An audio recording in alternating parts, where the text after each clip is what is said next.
Bonjour à tous et à toutes. Dans cette vidéo, je vais vous parler des actes d'esthétique. Les demandes de soins d'esthétique, autant médicaux que chirurgicaux, sont devenues monnaie courante de nos jours. Les actes de médecine esthétique sont plus nombreux que ceux de la chirurgie. Les États-Unis sont le premier pays à pratiquer des actes d'esthétique. Mais les demandes et les tendances ne sont pas les mêmes en fonction du pays concerné.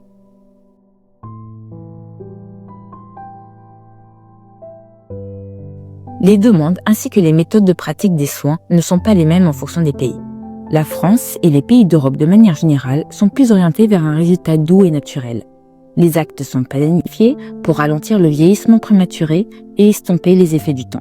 Une rhinoplastie chirurgicale est très souvent correctrice, tout en gardant l'harmonie naturelle d'un visage. Une mammoplastie chirurgicale est adaptée à chaque morphologie en conseillant de ne pas poser de prothèses trop volumineuses pour un corps fin. Il en est de même pour tous les actes d'injection.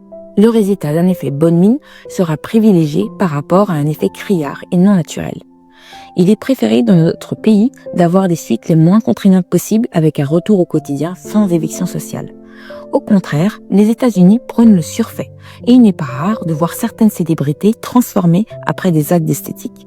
Un botox agressif avec des sourcils en accent circonflexe, l'effet que l'on appelle Mephisto, par la non-injection de la partie latérale des muscles frontaux, des pommettes saillantes dues à l'injection trop importante et superficielle des pommettes, ou des lèvres trop charnues et non en adéquation avec l'harmonie du visage, sont autant de demandes des Américains. Les pays orientaux pratiquent également des soins à la demande de la population. Des nez filiformes et pointus après rhinoplastie chirurgicale, des pommettes également saillantes, des visages creusés et affinés. Chaque pays répond aux exigences de sa demande.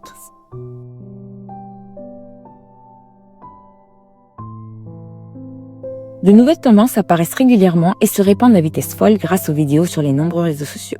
Aux États-Unis et en Amérique latine, une nouvelle tendance est à la mode. Le BBL ou Brazilian Butt Lift, une méthode chirurgicale consistant à la mise en place de prothèses dans les fesses. Un arrière rebondi et souvent en outrance par rapport à une taille bien fine est prôné comme une marque de féminité et de beauté. Cette technique est encore peu demandée de nos jours en France. La technique d'injection de la jawline ou mâchoire est de plus en plus demandée. Autant en Amérique, les résultats par une mâchoire carrée et visible pour les patients la pratiquant, autant en France, elle est souvent demandée pour tirer les bas-joues et le double menton et reste très discrète. Le lipofilling, qui est une technique de comblement par le déplacement de certaines zones graisseuses vers d'autres, devient un acte très pratiqué et demandé par les patients. Les résultats sont naturels et souvent en complément d'un acte chirurgical. Le Vampire Lift est une technique d'injection de PRP, plasma riche en plaquettes, avec de l'acide hyaluronique au niveau du visage pour atténuer les rides et lifter le visage. Non autorisé en France encore, il est pratiqué dans de nombreux pays étrangers tels que les États-Unis ou le Moyen-Orient.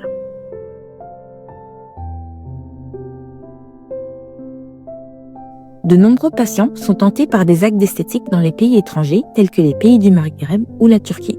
En effet, ces pays proposent des prestations à des prix plus abordables qu'en France. Il est devenu courant de voir arriver dans nos cabinets des patients ayant été opérés dans un pays étranger qui proposent un acte chirurgical avec billet d'avion et nuit sur place pour un prix défiant toute concurrence. Mais attention à cette pratique, car il n'y a aucun suivi par la suite. Il est impératif de pouvoir s'adresser au médecin en cas d'effets secondaires ou de complications post-opératoires. Il en est de même pour les consultations préopératoires. Un examen clinique est nécessaire afin de poser la bonne indication. Les consultations par vidéo ne sont pas recommandées. Optez pour un acte effectué en France, mais garanti d'un bon suivi par la suite, même si le tarif venait à être plus onéreux. Pourquoi cette différence de prix? Les actes d'esthétique sont soumis à une taxe en France, la TVA. À hauteur de 20%, cette taxe est comprise dans le tarif. De plus, sans compter les coûts élevés de l'entretien d'un cabinet médical, les produits achetés auprès des laboratoires sont de base plus élevés qu'ailleurs. Le prix appliqué alors pour vos soins est plus onéreux.